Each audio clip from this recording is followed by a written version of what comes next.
നമസ്കാരം. കേരള കാർഷിക സർവകലാശാലയിലെ വെള്ളാനിക്കര ഗ്രാമീണ കൃഷി മൗസം സേവാ യൂണിറ്റ് 2026 മെയ് 5 തയ്യാറാക്കിയ കാർഷിക കാലാവസ്ഥാ നിർദ്ദേശക ബുള്ളറ്റിൻ.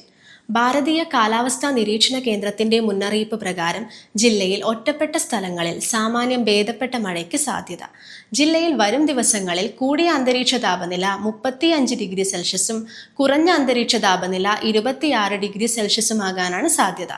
അന്തരീക്ഷത്തിലെ ഈർപ്പത്തിന്റെ അളവ് 65 മുതൽ 75%, കാറ്റിന്റെ വേഗത മണിക്കൂറിൽ ഏകദേശം 3 മുതൽ 4 കിലോമീറ്റർ വരെയാകാനാണ് സാധ്യത.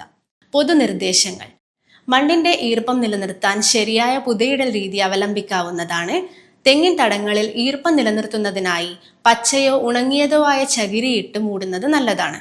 വിരിപ്പ് കൃഷി ഇറക്കുന്നതിന് മുൻപായി നെല്ലാടങ്ങളിൽ ഡെയിഞ്ച വിതച്ചു കൊടുക്കാവുന്നതാണ്. കാലവർഷം തുടങ്ങുന്നതിന് മുൻപായി തെങ്ങിൻ തൈകളും കവുങ്ങിൻ തൈകളും നടാനുള്ള കുഴികൾ ഇപ്പോൾ തയ്യാറാക്കാവുന്നതാണ്. ഇഞ്ചി, മഞ്ഞൾ എന്നിവ നടുന്നതിനായി നിലമൊരുക്കുന്ന സമയത്ത് 1 സെന്റിന് 2 മുതൽ 3 കിലോ വരെ കുമ്മായം ഇട്ടുകൊടുക്കാവുന്നതാണ്.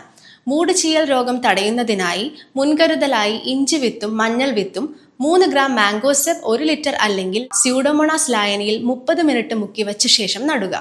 90 കിലോ ചാണകപ്പൊടി 1 കിലോ ട്രൈക്കോഡർമയുമായി കൂട്ടിക്കലർത്തി ആവശ്യത്തിന് ഈർപ്പം നിലനിൽക്കത്തക്കവണ്ണം 2 ആഴ്ച തണലത്തിൽ വെച്ച ശേഷം തടത്തിൽ ഇട്ടുകൊടുക്കുക.